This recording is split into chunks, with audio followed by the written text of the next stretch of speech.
이런 말 많이 들어보셨죠? 안 되는 게 어딨어. 노력하면 전부 할 수 있어. 마치 노력을 하지 않아 일이 잘 풀리지 않고 실패하는 것처럼 말하는 저 문장. 하지만 정말 열심히 노력하고 최선을 다해도 되지 않은 일이 인생엔 분명히 있다는 걸 저는 결혼을 하고 깨달았습니다. 저와 남편은 같은 동호회에서 만났어요. 제가 오토바이에 관심이 많아서 오토바이 동호회에 가입해 활동했었거든요. 남편은 그 오토바이 동호회에서 오랜 시간 활동을 하고 있었던 요즘 말로 고인물 회원이었습니다. 저는 완전 초보였고요. 겁이 많아 자전거도 느리게 배웠던 저였는데 텔레비전에서 오토바이를 타는 연예인을 보고 홀딱 반해 그렇게 오토바이를 타기 시작했습니다. 수희씨는 코너 돌 때 조심해야겠더라. 몸이 넘어갈 것 같아. 천천히 속도를 줄이고 돌아야지. 제가 성격이 급해서 빨리 가지 않으면 좀 답답하더라고요. 첫째도 안전, 둘째도 안전이야. 그러니까 진짜 조심하면서 타야 해. 알았지? 네, 알겠어요.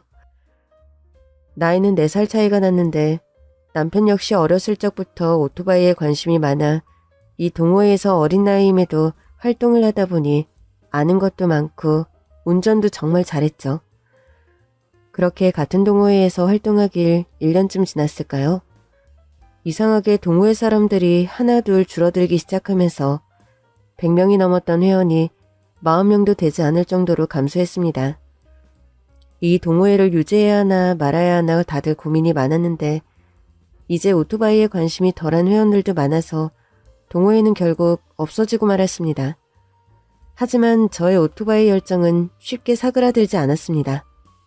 오빠, 여기에요. 수희야. 오랜만이다.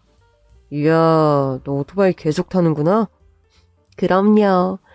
사실 저는 동호회 계속 유지되길 바랐는데 많은 사람이 다들 이제 그만하자고 해서 얼마나 아쉬웠는데요.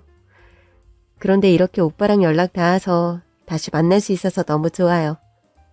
오빠도 이제 오토바이 안 타요? 당연히 계속 타지. 나는 새로운 사람들 만나서 주말에 라이딩도 하고 그래. 수희는? 저는 이제 멀리 나가는 라이딩은 거의 안 하고 그냥 볼일 보러 다닐 때나 출근 퇴근할 때 타고 다녀요. 이렇게 먼 길 나온 거 저 오랜만이에요. 오, 긴장 좀 되겠는데? 그래도 한강 보면서 달리니까 시원하고 좋더라고요. 그러면 슬슬 우리도 움직여보자. 준비됐지? 네. 그렇게 남편과 주말마다 만나서 오토바이를 타고 돌아다니고 주말뿐만 아니라 주중에도 연락하고 만나고 하다 보니 당연한 수순으로 저와 남편은 사랑에 빠지고 말았습니다. 그리고 결혼에 성공. 양가 부모님들은 제발 오토바이 타는 횟수 좀 줄이라고 이제 혼자 아니고 가족도 생겼는데 위험한 것들 좀 그만하라고 성하셨어요. 그런데 저와 남편이 만난 곳이 어딥니까? 오토바이 동호회잖아요. 저와 남편은 둘의 취미가 똑같아 정말 좋다며 이제는 정말 주말마다 둘이 오토바이를 타고 놀러 다녔습니다. 그런데 그렇게 좋아하던 오토바이 타는 걸 그만둘 수밖에 없는 일이 일어났습니다. 에이스, 잘 가. 너는 정말 좋은 오토바이였어. 우리 조금만 쉬었다가 다시 타자. 알았지? 그러면 우리 오토바이 팔지 말고 그냥 가지고 있자. 나 절대 타지 않을 거야. 진짜로. 그래도 그건 안 돼. 가지고 있으면 분명히 타고 싶을 거라고. 너 몸도 안 좋은데 오토바이 타고 나가다가 사고라도 나면 어쩌려고 그래? 그래도 나 지금까지 사고 한 번 안 나고 잘 타고 다녔잖아. 그래도 안 되는 건 안 되는 거야. 저와 남편은 허니문 베이비가 생겼었습니다. 그런데 제 자궁은 아직 준비가 되지 않았었나 봐요. 아이는 유산됐고 그 이후로 2번의 유산을 더 겪고 오토바이 타는 취미를 버렸습니다. 엄마, 괜찮아. 아이는 언제든지 다시 가질 수 있어. 그러니까 그렇게 너무 슬퍼하지 마. 응? 우리 딸. 나 오토바이 타고 다녀서 자꾸 이렇게 유산하는 걸까? 그게 무슨 상관이야? 임신하고서도 더한 취미 생활을 하는 사람도 많은데. 꼭 내가 오토바이를 타고 다녀서 그러는 것 같아. 이제 그만 타고 다녀야겠어. 그동안 마음이 많이 불편했구나. 괜히 전부 내 잘못 같고. 내가 조금 더 조심했으면 괜찮지 않았을까. 그런 생각도 계속하고. 아까도 말했지만 이건 네 잘못 아니야. 그러니까 죄책감 갖지 말고 안서방하고 잘 얘기해봐. 하지만 괜찮다고 해도 이 오토바이 취미를 이어갈 수 없었습니다. 저는 그 후로도 습관성 유산으로 결혼 8년 차에 이미 유산을 7번이나 한 사람이 됐거든요. 여러분, 믿어지세요? 임신 테스트기에 2줄이 떠서 기쁜 마음에 산부인과를 찾으면 의사 선생님도 이번엔 정말 잘해보자 하고 집으로 돌아가 조심하면 몇 주 뒤엔 또 똑같은 결과가 저희 부부를 기다리고 있었습니다. 우리 이제 그만하자. 나 너무 힘들어. 하늘에서 우리에게 아이를 주지 않으시려는 것 같아. 여보, 많이 힘들지? 당신이 그러고 싶으면 그렇게 해. 나는 정말 괜찮아. 물론 결혼해서 아이 낳고 사는 것도 좋지만 우리 이렇게 몸도 마음도 힘든 일이라면 하지 말자. 난 정말 괜찮아. 당신이 하고 싶은 대로 해. 알았지? 알겠어. 그렇게 결혼한 지 8년 차, 7번의 유산을 경험하고 우리 부부의 삶에 아이는 없다고 생각하고 살았어요. 양가 부모님도 저희 부부의 상황을 잘 알고 있었기 때문에 충분히 이해해 주셨습니다. 막장 드라마처럼 누구 잘못이니 잘잘못을 따지고 당신 자식이 부족하기 때문에 임신이 되지 않는 거라고 목소리를 높이며 싸우는 그런 장면은 연출되지 않았습니다. 그리고 얼마 후 정말 오랜만에 남편과 오토바이를 타고 라이딩을 했어요. 임신에 대한 압박과 부담감을 모두 털고 나오니 정말 상쾌하고 좋더라고요. 2박 3일 일정으로 몸이 좋지 않아 가보지 못했던 곳들을 다녀오고 남편과 좋은 시간을 보냈습니다. 그렇게 여행을 다녀온 지 몇 주 지났을까요? 컨디션이 너무 좋지 않은 거예요. 입맛도 없고 잠도 많이 늘고 말이죠. 남편은 제 몸 상태에 유달리 예민하게 굴었어요. 그날도 아침 식사를 하는데 당장 병원에 가야 한다고 성화였죠. 오늘 꼭 병원 가야 해. 알았지? 호들갑 떨지 마. 그냥 약국 가서 약만 사 먹어도 된다니까? 아이, 참. 호들갑이 아니잖아. 안 그러면 나 오늘 월차 내고 당신 병원 데리고 간다? 알았어. 꼭 병원 갈게. 됐지? 그렇게 남편은 출근하고 저 혼자 찾은 병원에서 너무나 뜻밖의 이야기를 듣게 됩니다. 내과가 아니라 산부인과를 가셔야 할 것 같은데요? 네? 산부인과요? 네, 임신하신 것 같습니다. 그럴 리가 없는데요? 너무 놀라신 것 같네요. 요즘 몸 상태가 별로라고 하셨죠? 아이가 들어서서 그런 것 같습니다. 바로 산부인과로 가보세요. 저는 떨리는 손을 붙잡고 근처 산부인과로 갔습니다. 어머, 축하드려요. 5주 되셨네요. 저 정말 임신이에요? 여기 아기즈 보이시죠? 여기 동그라미가 우리 아기입니다. 진심으로 축하드립니다. 아시겠지만 산모께서는 유산 경험이 많으시잖아요.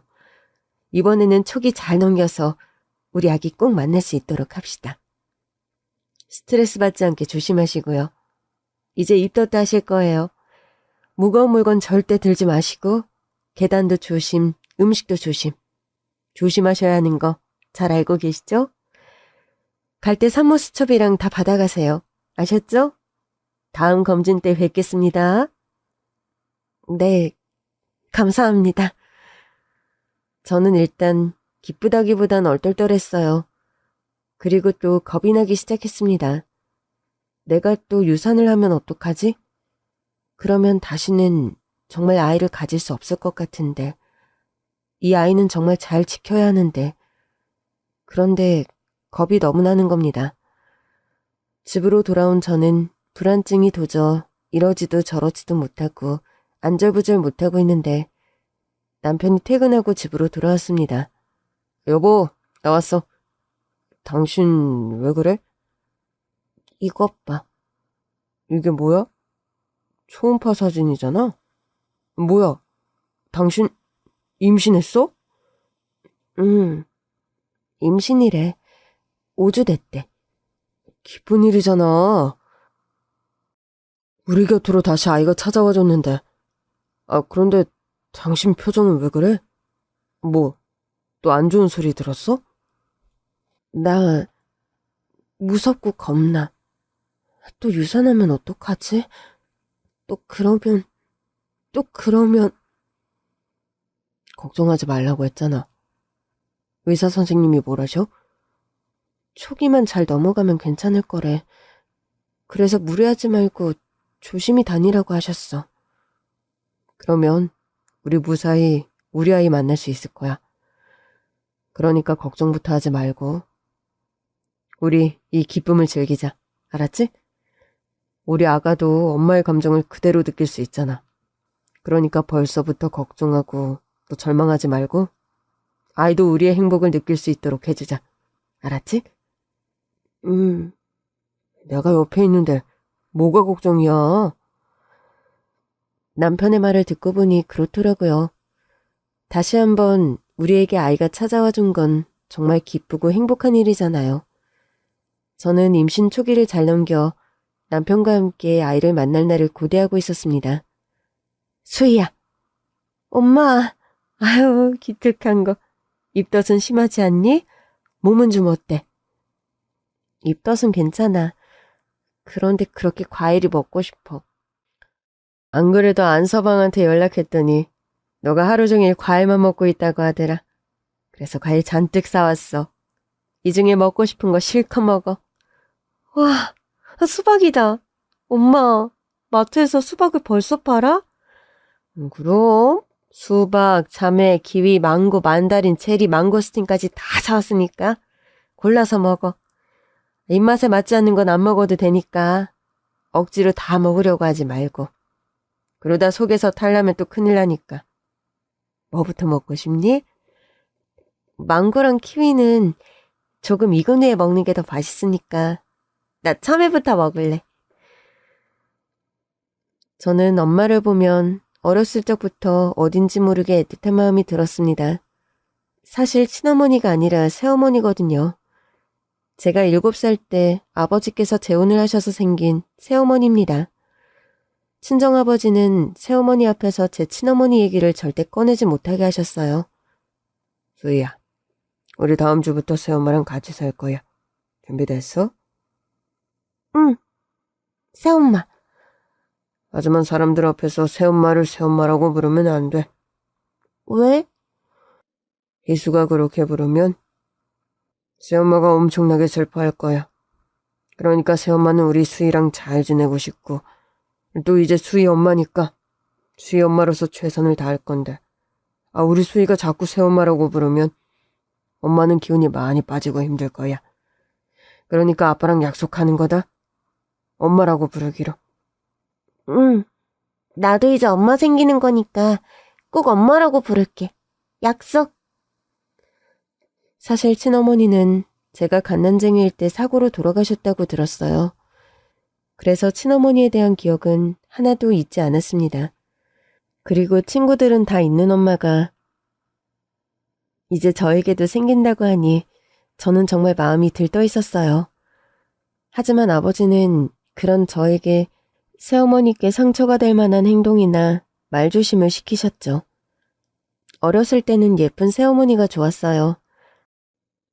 당신 아빠와의 나이 차이가 많이 나서 왜 새어머니가 아빠랑 결혼하게 됐는지 이런 것들은 제 관심사가 아니었죠. 그리고 제가 크고 나서 새어머니와 함께 다닐 때마다 사람들이 어머 언니가 엄청나게 미인이시다 이런 얘기를 들을 때마다 아버지가 재혼할 당시 주변 사람들의 수군거림이 많았겠구나 그저 짐작만 하고 살았습니다. 수희야, 너 몸 괜찮으면 엄마랑 백화점 갈까? 엄마가 우리 손주 선물 사주고 싶은데. 엄마는 아직 성별도 모르는데 무슨 선물이야. 그리고 태어나려면 아직도 멀었습니다. 그리고 몸이 좀 무거워. 돌아다니는 건 아직 힘들어요. 안정기 되면 그때 쇼핑도 하고 맛있는 것도 먹고 그러면 좋지. 그래, 수익 컨디션 좋을 때 다니자. 아직 시간 많으니까. 설거지 엄마가 다 했으니까 또 부엌 들어가서 뭐 할 일 없나 찾지 말고 그냥 안서방 올 때까지 푹 쉬어. 알았지? 엄마 간다. 응, 엄마 조심히 가요. 도착하면 전화해. 응, 알았어. 저는 처음엔 임신 5개월 차에 접어들면 양가 부모님께 이 소식을 알리고 싶었어요. 그런데 남편은 저와 다른 생각을 갖고 있더라고요.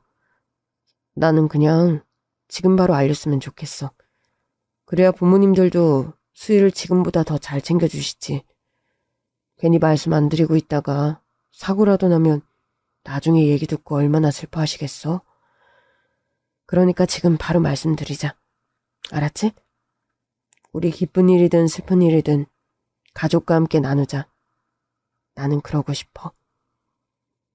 알겠어. 부모님들도 좋아하시겠지? 당연하지. 맏며느리가 임신했는데 어떤 부모님이 싫어하시겠냐? 아니, 부모님들께 실망을 너무 많이 안겨드렸잖아. 그래서 이번에도 또 실망하시면 어떡하나. 그 걱정이 들어서. 여보, 잘 들어. 다시 한번 말할게. 우리 콩알이 이번엔 꼭 세상으로 나와서 우리와 함께 살 거야. 그러니까 미리 걱정하지 마. 알았지? 그리고 부모님들이 왜 실망해? 항상 우리를 격려해 주시고 배려해 주시고 우리에게 어떤 일이 생겨도 항상 우리를 이해해 주시고 사랑해 주시잖아. 제발, 응? 걱정 좀 그만해, 여보. 알았어. 내가 그냥 생각이 너무 많아, 여보. 당연히 그럴 수밖에 없지. 그래도 혼자 끙끙 앓지 말고 나한테 다 얘기해줘서 고마운 거 알지? 그렇게 병원에 다녀온 지 이틀 만에 양가 부모님께 다시 임신했다는 사실을 알렸고 시어머니는 고생이 많다며 눈물까지 보이셨어요. 새어머니는 매일 전화로 제 몸 상태가 어떤지 물어오셨죠. 너무 감사했어요. 그러면서도 조심스러워 하셨어요. 저는 새어머니의 이런 보살핌이 너무 좋았어요. 제가 여기 글에선 듣는 분들이 헷갈리지 않게 새어머니라고 말하고 있지만 저는 아버지가 새어머니와 재혼한 그 순간부터 항상 엄마라고 불렀거든요. 어린 저에게는 정말 없어서는 안 될 존재였습니다. 약 6년 동안 어머니 없이 아버지와 단둘이 지냈던 어린 저에게 어머니의 부재는 너무나 크게 느껴졌었거든요. 그리고 저는 어렸을 때 엄마가 없으니 당연히 존재할 수 없는 외가에 대한 부재도 참 크게 느꼈었습니다. 가족관계에 대해 이해가 부족할 때도 외할머니나 이모가 있는 유치원 친구들이 부러웠었거든요. 모두가 갖고 있는 그 존재가 저에겐 없다는 사실이 참 힘들게 다가왔었습니다. 하지만 아버지가 새어머니와 재혼을 하시고 저런 부재했던 것들이 생기면서 저는 정말 신이 났었어요. 새어머니가 저의 두 번째 어머니인 것과 상관없이 엄마가 생겨 그저 행복했던 나날이었죠. 그리고 새어머니 역시 마치 저를 직접 낳아 키워주신 것처럼 저에게 정말 잘해주셨어요. 저 역시 혹시라도 새어머니가 서운해하시지 않도록 정말 많은 노력을 했습니다. 가끔 학교나 학원에서 별로 친하지도 않은 애들이 수군거리는 걸 들은 적은 있었지만 저는 별로 신경 쓰지 않았어요. 그렇게 저와 새어머니는 친부모의 관계와 다름없는 끈끈한 관계라고 생각하고 있었습니다. 그 일이 있기 전까지는요. 어느 날부터 남편이 퇴근 후 저와 있을 때 나가서 전화를 받는 날이 많아졌어요. 남편은 갑자기 회사 일이 많아져서 그렇다고 했지만 여자의 촉과 감이라는 게 있잖아요. 저는 남편이 점점 의심이 되기 시작했습니다. 숨기는 게 점점 많아지는 느낌이었어요. 밥을 먹다가도 잠을 자다가도 전화나 문자가 오면 나가서 받기 일쑤였습니다. 남편의 휴대전화를 제가 직접 보면 좀 속이 후련했으려나요? 그런데 아무 일이 아니고 정말 회사 일이 많고 바빠서 회사에서 온 전화면 다행인데 혹시라도 남편이 나쁜 뜻으로 다른 사람과 연락하고 있는 거라면, 정말 외도라도 하고 있는 거라면 저는 그걸 제 눈으로 확인하고 난 후에 제 모습을 상상할 수 없었어요. 그리고 저는 아직 정말 조심해야 하는 임신 초기잖아요. 마음이 좀 진정되고 나면 남편에게 솔직하게 물어봐야겠다는 마음으로 애써 모르는 척 외면하고 하루하루를 보냈습니다. 그리고 그 일이 터지고 말았습니다. 남편이 식사 중 휴대전화를 식탁에 두고 잠시 자리를 비웠을 때였어요. 남편 휴대전화에 문자가 들어오며 미리 보기 화면으로 문자 내용이 언뜻 보였습니다. 그리고 보낸 사람과 내용을 확인한 저는 손이 부들부들 떨리기 시작했습니다. 보낸 사람은 새어머니, 문자의 내용은 다음과 같았습니다.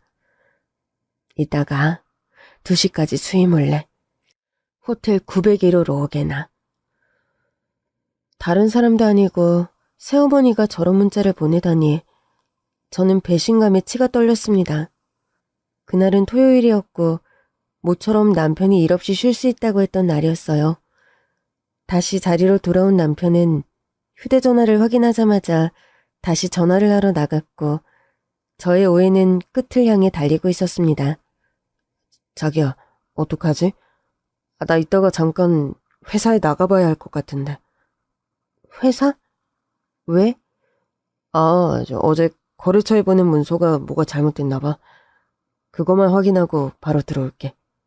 저녁은 꼭 같이 먹자. 알았지? 오래 걸려? 글쎄, 나가봐야 할 것 같은데. 많이 기다리게 하지 않을게. 집에서 편히 쉬고 있어. 그리고 설거지 내가 다 하고 나갈 테니까 푹 쉬고 계세요. 알았어. 저는 일단 아무것도 모르는 것처럼 행동했습니다. 남편이 집안 정리를 하고 부랴부랴 나가는 걸 지켜본 저는 저 역시 준비하고 남편을 뒤쫓았습니다. 남편이 절대 안 된다고 했던 운전까지 해가며 남편을 따라가니 남편은 정말 새어머니가 알려준 그 호텔로 들어가는 겁니다. 심장이 점점 빨리 뛰기 시작했어요.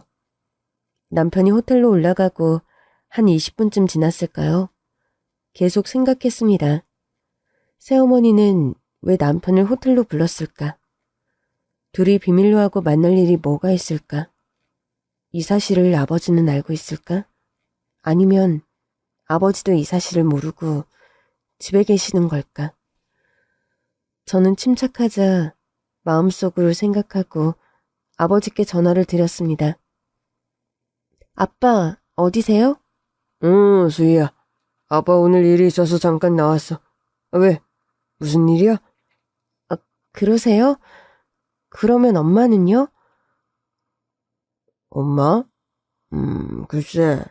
아마 집에 있을 텐데. 왜? 집에 오고 싶니? 아니면 엄마 보고 너희 집으로 가라고 할까? 아니에요. 괜찮아요. 그냥 주말에 뭐 하시나 궁금해서 전화드렸어요. 그래, 알았어. 몸조리 잘하고 있어라. 안서방도 별일 없지? 네. 오늘 회사에 갑자기 급한 일 있다고 아까 전에 회사 나갔어요. 금방 들어오겠죠, 뭐.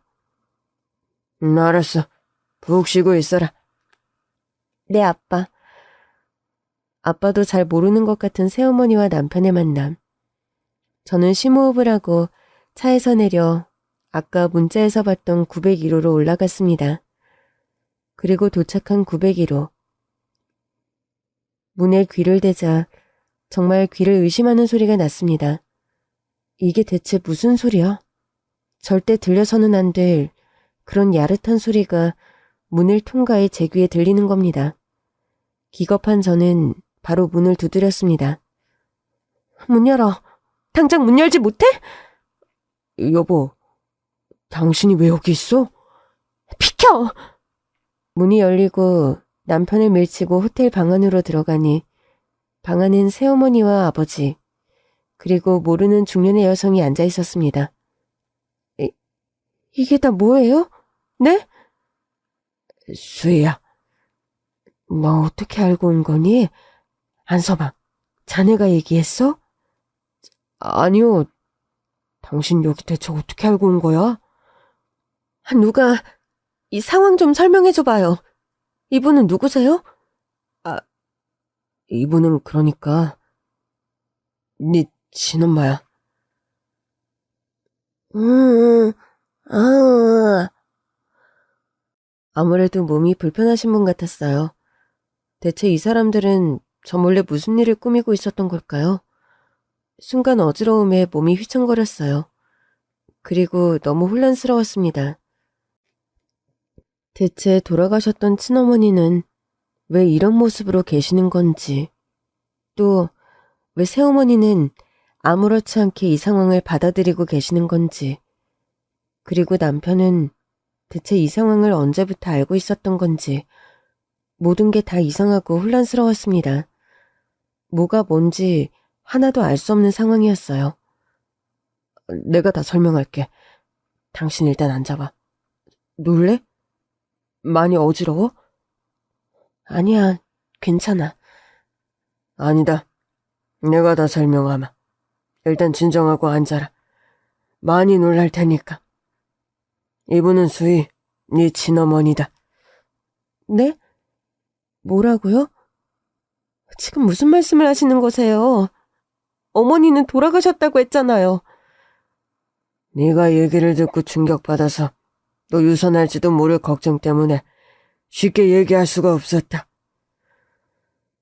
그러고 나서 친정아버지가 저에게 해준 얘기는 정말 충격 그 자체였습니다. 나와 엄마, 그러니까 네 친엄마와는 대학 시절에 만났단다. 서로가 서로의 첫사랑이었어. 저는 왜인지 아버지와 어머니의 과거 얘기를 듣자 하니 옆에 있는 새어머니가 신경 쓰였어요. 수희야, 나도 다 아는 얘기야. 그러니까 내 걱정 안 해도 돼. 대학생들이 뭘 알겠니? 그냥 우리는 서로가 너무 좋았던 거야. 그리고 쉽게 결혼할 수 있을 거라고 생각했다. 그런데 네 외가의 반대가 너무 심했어. 나는 당시 찢어지게 가난한 부모 밑에서 간신히 공부에 성공해서 대학에 진학한 그런 학생이었고, 네 어머니, 그러니까 너의 외가는 그때 당시 떵떵거리며 사는 아주 부잣집이었다. 네가 시골로 내려가서 본 그 집은 이 아빠가 돈 벌어서 지어준 그런 집이야. 저는 친가가 그냥 흔히 시골에서 농사 짓고 사는 그런 집이라고 생각했습니다. 아버지의 말씀처럼 그렇게 가난하게 사셨을 거라곤 생각도 못했어요. 요지를 살 돈도 없을 정도였어. 휴직뿐이었겠니? 당시 육성회비 내려고 땅 팔고 소 팔고 그 정도로 네 친할머니는 아버지인 나를 서울에 있는 대학에 보내려는 것에 진심이셨다. 나는 그 진심을 무시할 수 없었어. 그래서 이게 무리인 걸 알면서도 미친 듯이 공부해서 수석으로 대학에 입학한 거였어. 제가 학교에서 100점 맞을 때마다 새어머니가 우리 수희 아빠 닮아서 이렇게 똑똑한 거라고 말씀해줬던 것이 생각났습니다. 아무튼 나는 이렇게 가난한 집 아들이고 네 엄마는 부잣집 딸인다. 우리 집에선 네 엄마를 두 팔 걷고 환영했지만 네 외가는 나를 좋아할 리가 있겠니? 정말 끔찍이도 반대를 하셨다. 처음 집에 찾아갔을 때 나를 향해 재떨이를 던졌던 네 외할아버지가 아직도 난 생생하다. 어디서 저런 거지를 사윗감으로 데리고 왔냐고 호통치시고, 네 주제에 감히 누굴 넘보는 거냐는 소리도 듣고, 심지어 돈 보고 계획적으로 접근한 거 아니냐는 소리까지 들었었어. 난 당연히 억울했지. 난 네 엄마가 그렇게 부잣집 딸일 거라 생각지도 못했어. 당시 지인의 소개로 대학 입시를 앞둔 학생들을 가르치는 돈으로 먹고 살았던 나와 처지가 비슷할 거라고 생각했다. 왜냐하면 네 어머니도 나처럼 그렇게 글을 모르는 학생들을 가르치며 생활했거든. 늘 검소한 생활을 했고 사치를 부리지 않았다. 한 번도 집에 돈이 많다고 자랑한 적이 없었어. 내 착각이었지. 학교에 나처럼 가난한 학생은 많지 않았어. 그때 당시에도 기사가 직접 학교까지 태워다주는 학생도 있었고 늘 비싼 옷을 입고 다니는 학생들도 많았거든. 그런데 네 어머니는 그런 적이 정말 한 번도 없었어. 고향도 나처럼 시골이 아니라 서울이라는 것도 그때 처음 알았어. 나에겐 너무나 생소한 도시였던 서울이 네 어머니에겐 고향이었던 거지. 아버지와 친어머니의 과거 이야기는 여기서 끝나지 않았습니다. 더 놀라운 일들이 저를 기다리고 있었습니다. 그렇게 반대가 심했는데도 네 어머니는 늘 내 편을 들어주었어. 집에서 부모님이 아무리 뭐라고 하고 당장 만나지 말라고 해도 네 어머니는 늘 웃으면서 나를 만나러 와줬단다. 그리고 부모님께 나의 좋은 얘기도 많이 해주셨지. 어떻게 사람을 돈만 보고 판단할 수 있냐. 마음이 부자면 그것도 부자 아니냐. 그리고 이렇게 성실하게 살고 있으면 언젠가는 나도 분명히 부자가 될 거니 조금만 기다려달라는 얘기도 했지. 하지만 그 모든 말은 먹히지 않았단다. 네 어머니의 부모님은 그 얘기를 들으려고도 하지 않으셨어. 저렇게 가난뱅이가 돈 맛을 한번 보면 눈이 돌아서 아내고 처자식이고 다 버리고 돈이나 쓰고 그 돈으로 여자들이나 만나러 다닐 게 뻔하다고 하셨어. 그냥 내가 가난하다는 이유 하나로 너희 외가는 이 아버지의 모든 것을 돈과 연결해 나를 하나하나 평가하셨지. 너무 괴롭고 힘들었어. 나의 가난이 누군가에겐 이렇게 끔찍한 생각만 하게 해준다는 게 나 역시 끔찍했지. 그래서 나는 이런 괴로움을 당하는 대신 헤어짐을 택했고 네 어머니는 이별을 절대 받아들이지 못했어. 나를 그렇게 못 믿냐. 나는 당신이 거지든 부자든 상관없이 사랑할 것이다. 우리끼리 아이 낳고 오순도순 행복하게 살면 그게 행복이고 사랑이지. 여기서 뭘 더 바라야 하냐. 그러면 그건 너무 욕심을 부리는 거라고 나를 설득했어. 난 처음엔 말도 안 되는 소리 하지 말라고 네 어머니를 밀어냈지만 네 어머니는 절대 포기하지 않았어. 끝까지 나를 설득했고 그리고 결국 우리는 집안 어른들 몰래 우리 둘만 비밀리에 결혼식을 올렸단다. 사랑의 힘이 이렇게 크다는 걸 느꼈습니다. 드레스도 못 입었지. 신혼여행은 꿈도 못 꿨지. 나원이 친어머니가 학생들을 가르쳐서 번 돈으로 간신히 방 하나를 얻어서 거기서 신혼생활을 시작했어. 그 소식을 들은 우리 부모님이 왜 이러고 사냐고, 다른 색시 만나서 편하고 떳떳하게 살지 이게 뭐하는 짓이냐고 많이 뭐라고 하셨어. 그런데 네 친어머니가 이 상황을 잘 마무리했단다. 지금 생각해도 네 친어머니는 정말 현명한 사람이었어. 우리 부모님, 그러니까 수희 친할머니 친할아버지한테 뭐라고 했는 줄 아니? 돈이 많아도 돈이 적어도 이 사람의 신체 하나가 없었다 하더라도 서로가 어긋나 돌고 돌아 다시 만났다고 하더라도 무조건 나를 선택했을 거라고 했다. 외향적인 걸 떠나서 속이 이렇게 단단하고 책임감 있고 열심히 사는 건 전부 우리 부모님을 닮아서 그랬을 거라면서 이렇게 훌륭하게 아들을 키워주셔서 저와 결혼할 수 있게 해주셔서 감사하다고 인사드렸지. 혹시라도 우리 부모님까지 결혼을 반대했다면 너무 힘들까봐 차마 우리 부모님께는 말씀도 안 드리고 그냥 혼인신고부터 하고 살림을 함쳤으니 나는 불효자라고 해도 할 말이 없었지. 그런데 네 친어머니가 지혜롭게 상황을 정리했어. 얘기를 듣고 마음이 풀린 우리 부모님은 당시 논을 팔아 우리에게 집을 해주셨어. 그래서 그때 방 2개짜리의 화장실도 집안에 있는 깨끗한 집으로 이사할 수 있었다. 그리고 네가 유산할 때마다 내가 놀랐던 게 있어. 혹시 이런 것도 유전이 되는 걸까? 하는 생각을 했지. 유전이요? 그래. 네 친어머니도 몇 번의 유산 끝에 너를 낳았으니까. 혹시 우리 딸이 엄마를 닮아서 그러는 걸까 그런 생각도 했었어. 하지만 너에게 일부러 얘기하진 않았다. 네가 친어머니 생각에 혹시라도 슬퍼할 것 같아서.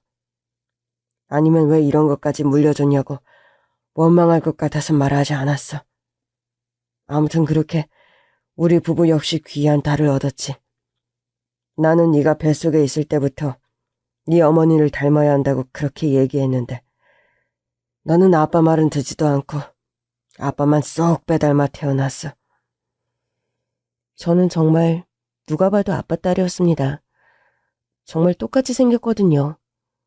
이 얘기를 듣던 제 친어머니도 웃으면서 눈물을 훔치셨습니다. 어머니 역시 그때 생각이 나시겠죠.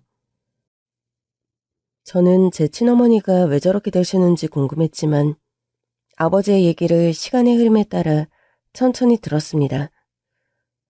당시 우리 부모님이 얻어주신 집은 3층이었어. 계단 올라다니는 게 여간 힘든 게 아니었어. 네 엄마가 너를 임신했을 때 그 계단 때문에 정말 고생 많이 했었어. 그래서 내 목표는 돈을 많이 벌어 계단이 없는 1층 집으로 이사 가는 거였단다. 아무튼 그렇게 네가 태어나고 우리 집은 웃음소리가 끊이지 않고 나왔어.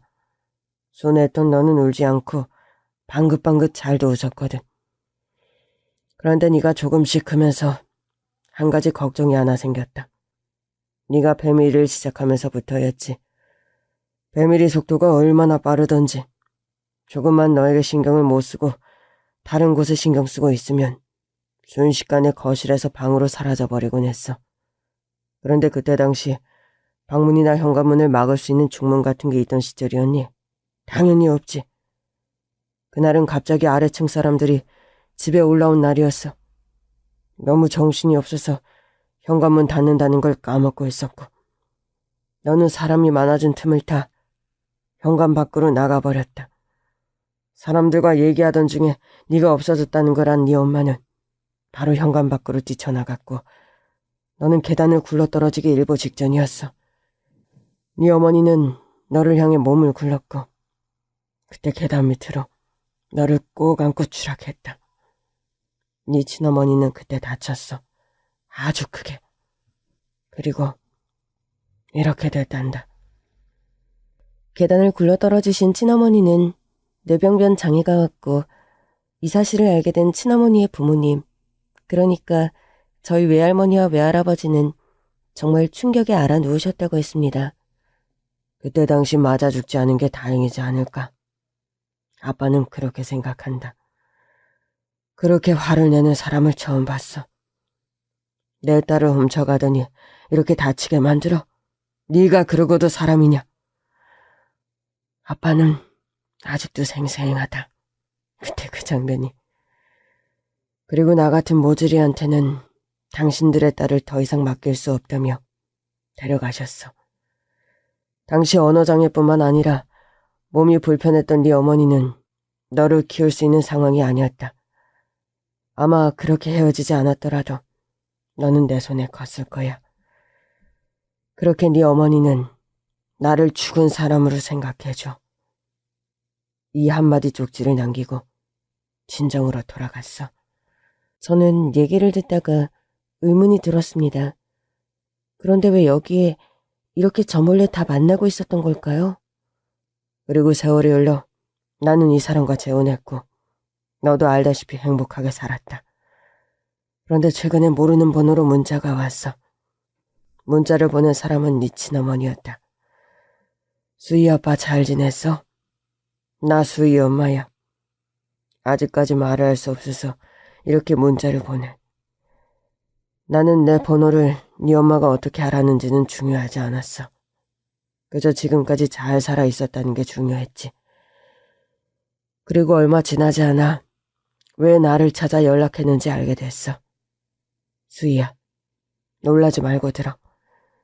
네 친어머니 살 날이 얼마 남지 않았어. 그게 무슨 말이에요? 살 날이 얼마 남지 않았다니 이렇게 만났는데 바로 헤어져야 한다는 말씀이세요? 어떻게 엄마를 만났는데 그렇게 무서운 말을 아무렇지 않게 하세요? 아버님께서 절대 아무렇지 않게 말씀하시는 게 아니야. 나도 이 얘기를 듣고 너무 충격이었어.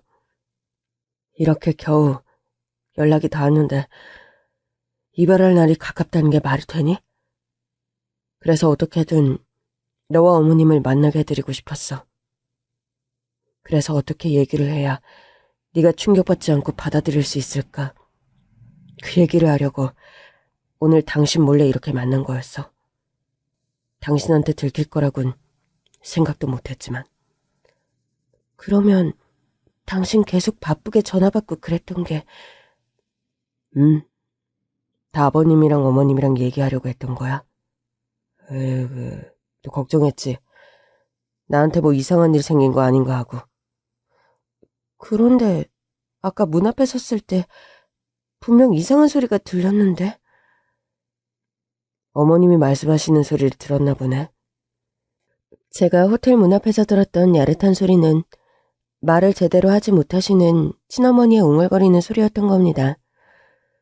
그런데 지금 이게 중요한 게 아니죠. 대체 왜 이렇게 어렵게 만난 친어머니와 왜 바로 이별을 해야 한단 말입니까? 위암 말기다. 항암 치료도 힘든 상황이래. 이 세상을 떠나기 전엔 너를 만나고 싶어 이렇게 연락했다고 했어. 그런데 너에게 이 많은 얘기를 한 번에 하면 혹시 또 네가 유산할 수도 있을 것 같아서 우린 너무 조심스러웠어. 우리 수희 아기 생기고 나서 엄청나게 조심했잖아. 나도 우리 수희에게 충격 주기 싫어서 내가 먼저 안서방에게만 얘기하자고 했어. 어떻게 얘기를 꺼내고 어떻게 말을 해줘야 우리 수희가 덜 충격을 받고 아기도 지키고 이렇게 친어머니도 만날 수 있을까? 우린 수희에게 꼭 어머니를 만나게 해주고 싶었거든. 가족들의 마음이 어떤지 너무 잘 알아서 뭐라고 말도 못하고 그저 눈물만 흘렸습니다. 엄마, 왜 이제 왔어? 더 일찍 연락해도 됐는데. 나는 당연하게도 엄마가 돌아가셨다고 들어서 그렇다고만 생각했어. 그리고 왜 아빠가 엄마가 계시다는 곳을 안 알려주는지 알겠네. 저는 한 번도 명절이나 제사 때 어머니가 계신 곳을 가본 적이 없어요. 그러고 보니 이렇게 멀쩡하게 살아계신 분 제사를 올렸네요. 엄마, 난 다 괜찮아. 지금 아랫배가 조금 당기긴 하는데 이 정도는 괜찮아. 그냥 나는 엄마 봐서 너무 좋고 엄마가 지금보다 더 건강해서 손주 태어나는 걸 또 보고 손주 재롱잔치도 보고 그랬으면 좋겠어. 내가 암 꼭 고쳐줄게, 엄마. 두 어머니는 손을 잡고 펑펑 울었습니다. 그리고 아빠가 왜 그렇게 돈에 집착했는지도 이해가 됐습니다. 정말로 저는 기억이 시작된 이래로 엘리베이터가 없으면 늘 1층에서 살았습니다. 아버지가 계단 오르락내리락 하면 다리만 아프고 피곤하다고 1층에서 살아야 한다고 했거든요. 거기다 1층에서 살면 이렇게 집에서 뛰어도 뭐라고 할 사람이 없으니 얼마나 좋냐고 하셨는데 어린 저는 그저 집에서 뛰어놀 수 있다는 게 좋아서 헤헤거리고 있었습니다. 그런데 그게 옛날 사고 때문에 아버지가 계단을 아주 싫어하고 공포스럽게 느끼신다는 걸 이제 알게 됐습니다. 엄마, 병원은 다니고 있어요? 응. 엄마, 나 커서도 아빠랑 똑같이 생겼지. 정말 유전자는 어쩔 수 없나 봐. 친어머니는 옆에 있던 종이와 연필을 잡더니 무언가를 쓰기 시작했습니다. 그리고 저는 친어머니가 쓰신 글을 보고 다시 눈물을 흘릴 수밖에 없었습니다. 나는 우리 수희가 내가 사랑하는 사람의 얼굴을 가지고 살아줘서 너무 고마워. 네 아버지가 세상을 떠나도 수희가 남아있으니까 엄마는 우리 딸을 통해서 딸도 보고 아빠도 볼 수 있잖아. 이렇게 훌륭하게 커서 결혼도 하고 아이도 갖고 엄마는 더 바랄 게 없어. 내가 사랑하는 사람이 서로 닮아 있어서 너무 행복해. 그날은 일단 그렇게 헤어졌습니다. 저도 너무 많은 얘기를 들었고 돌아가신 줄만 알았던 친어머니를 만났습니다. 그런데 저를 구하기 위해 그렇게 평생을 그 몸으로 사셨을 친어머니를요. 저는 이 미안함과 고마움을 대체 친어머니에게 어떻게 갚아야 할까요? 외할머니와 외할아버지가 모두 돌아가시고 요양보호사의 도움으로 지금까지 지내셨다는 친어머니. 제가 임신한 상태라 친어머니를 모실 수가 없었어요. 대신 몸이 무겁지 않으면 매일 친어머니를 찾아가 말동무를 해드리고 갔습니다. 그리고 요양보호사에게도 이분 이렇게 가족이 멀쩡하게 있는 분이니까 함부로 하지 말라는 뜻도 있었습니다. 그렇게 또 시간이 흘러 저는 드디어 딸을 낳았습니다. 제 딸 역시 제 얼굴은 하나도 닮지 않고 제 남편만 닮은 채 태어났습니다. 첫 딸은 무조건 아빠를 닮는다는 말이 괜히 있는 게 아닌가 봐요. 저는 그 힘든 와중에서 딸아이의 얼굴을 보고 웃음이 터졌습니다. 제가 안정기를 지나 임신 후반부로가 아이를 낳을 때까지 친어머니는 꾸준히 항암 치료를 하며 버티셨어요. 위기도 몇 번 지나갔지만 정말 강인한 힘으로 친어머니는 그 모든 위기를 넘기셨습니다. 그리고 그 사이에 혹시 또 제가 충격을 받을까봐 가족들은 친어머니의 상태를 숨기기도 했었어요. 그리고 나중에서야 제가 그 소식을 듣고 화를 내고 나서야 가족들은 저에게 모든 것을 솔직하게 얘기해주기 시작했습니다. 유전자의 힘 정말 무섭다, 수희야. 어쩜 이렇게 안서방을 빼다 박았니? 그러니까 엄마 너무 놀랍죠. 어이구 우리 수희가 그렇게 순둥이였다고 했는데 또 이런 성격은 우리 수희를 닮았네.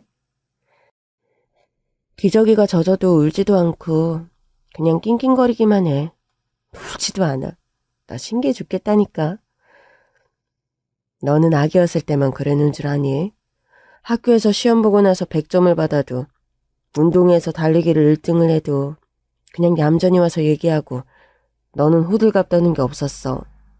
그런데 갑자기 오토바이를 타겠다고 해서 아빠랑 내가 얼마나 놀라는 줄 아니? 얘가 20년 동안 하지 않았던 반항을 이제 와서 하겠다는 건가? 이제 사춘기가 온 건가? 이게 말로만 듣던 질풍노도의 시기인가? 아빠랑 한참을 얘기했어. 오토바이는 그냥 정말 멋있어 보여서 타고 싶었던 거였어요. 뭐 엄마랑 아빠한테 이제 반항할 거야. 하고 싶은 거 내 맘대로 하면서 살 거야. 이런 거 아니었어요. 당연히 알았지. 그래도 놀랐던 건 맞으니까. 저는 얘기하면서 새어머니의 손을 꼭 잡았습니다. 엄마, 제가 엄마한테 늘 감사하다고 생각하는 거 꼭 알아줘야 해. 알았지? 사랑해요, 엄마. 나 이만큼 클 수 있었던 거 다 엄마 덕분이야.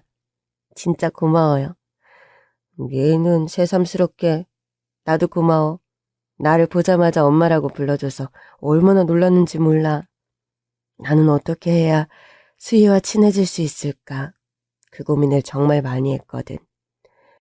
아빠랑 단둘이 살다가 갑자기 낯선 여자와 함께 살게 됐는데 그 사람이 이제 엄마래? 얼마나 혼란스럽겠어. 그런데도 우리 수희는 정말 착해서 나를 보자마자 엄마 하면서 안겨오는데 그 품이 나는 아직도 생각나. 정말 고마워, 수희야. 내가 정말 고맙지. 사실은 새어머니는 제 친어머니가 살아있다는 걸 다 알고 계셨다고 해요. 친어머니가 언제 나타날지도 모르는 상황에서 저를 이렇게 잘 키워주셨습니다. 평생을 제가 효도해야겠죠. 그리고 아주 좋은 소식이 들렸습니다. 바로 친어머니를 치료할 수 있다는 소식이었어요. 너무 좋아. 어머님 이제 건강해지실 수 있어. 이거 꿈 아니지. 꿈 아니지. 이제 어머니 곁에서 우리가 진짜 열심히 효도하자. 지금까지 하지 못했던 효도까지 다 해서 잘해드리자. 당연하지. 우리 부모님도 장모님께 잘하라고 연락 오셨어. 시부모님께도 집안 사정을 전부 말씀드렸어요. 숨기고 있다가 친어머니, 새어머니와 마주치면 너무 당황하실 것 같아서요. 이야기를 들으시더니 너무 다행이라고 도울 일이 있으면 꼭 돕겠다고 말씀해 주셨어요. 그리고 당신의 아들을 닮은 소녀딸을 보고 정말 좋아해 주셔요. 저와 남편이 자유시간을 가질 수 있도록 아이도 봐주시고, 제가 시어머니의 꽃게탕을 정말 좋아하거든요. 꽃게탕도 매주 한 번씩 끓여서 주세요. 저와 남편 정말 양가 부모님께 평생 효도를 해도 모자랄 것 같죠? 그리고 저의 친어머니는 정말 기적적으로 완치하셨습니다. 완치 판정을 받으신 지 5년이 지났습니다. 이제 친어머니의 몸속에는 암세포가 살고 있지 않아요. 수십 년 전에 다치셔서 지금도 거동이 불편하고 말씀하시는 게 많이 어눌하시지만 펜과 종이가 있다면 친어머니와 소통하는 것도 문제 없습니다. 그리고 친어머니와 떨어져 지내는 게 아쉬웠던 저는 저희가 살고 있는 집 2층이 비자마자 친어머니를 모셔왔습니다. 이제 친어머니를 보고 싶을 때마다 볼 수 있어요. 아이는 어쩌고 왔니? 아, 시부모님이 봐주신다고 해서 지금 시댁에 영주 데려다주고 오는 길이에요. 엄마, 준비 다 됐어요? 나는 준비 다 됐지. 그러면 사모님 가실까요? 어머니, 가시죠. 저와 남편은 주말마다 친어머니를 모시고 여기저기 다녔어요. 맛집을 가고 풍경을 구경하고 어쩔 땐 그냥 조용한 곳에 가서 서로가 없었던 시절을 어떻게 지냈는지, 얼마나 보고 싶었는지 그런 얘기를 할 때도 많았습니다. 그리고 친어머니가 남편을 어떻게 만났냐고 물어보셔서 오토바이 타다가 만났다고 했더니 역시나 등짝을 맞았습니다. 그 위험한 걸 왜 타냐고 화를 내시는 거 있죠? 지금도 타냐고 물어보시길래 갖고 있던 오토바이는 다 팔았고 오토바이 안 탄 지 몇 년 됐다고 말씀드리면서 안심시켰습니다. 다음에 우리 엄마 뒤에 태우고 한번 달려볼까? 얘가 겁도 없이. 엄마는 무서워서 싫어. 친어머니는 아주 진저리를 치셨습니다. 있을 때 잘하라는 말이 있잖아요. 저는 이렇게 행복한 시간을 허투루 보내고 싶지 않아요. 너무 많이 돌아서 친어머니를 만났고 또 이런 사연을 전부 알고 있으면서 티내지 않고 저를 키워주신 새어머니께도 꼭 보답해드리고 싶습니다. 누군가는 복잡한 가정사라고 손가락질할 수도 있겠죠. 그런데 그게 무슨 상관인가요? 우리만 행복하면 됐죠. 이게 다 이제 내 재산이라고? 진짜 대박이다. 우리 엄마 말로만 부잣집 딸이라고 들었지. 진짜 이 정도로 부자일 줄은 몰랐네? 부잣집 딸이었던 친어머니는 거기에 외동딸이셨어요. 외할아버지와 외할머니가 돌아가시면서 재산을 모두 물려주셨고 그렇게 친어머니가 물려받은 재산은 다시 제가 물려받게 됐습니다. 다행히도 친어머니는 아직도 정정하게 살아계세요. 검진 받으러 가면 정말 건강하시다고 의사 선생님들께서 말씀해주세요. 정말 다행이죠? 영원한 건 없다지만 이별할 때까지 모두가 행복하게 살았으면 하는 게 제 바람입니다. 지금까지 제 얘기 들어주셔서 정말 감사합니다. 여러분의 가정에도 늘 행복의 기운이 함께하길 바라겠습니다. 그럼 안녕히 계세요.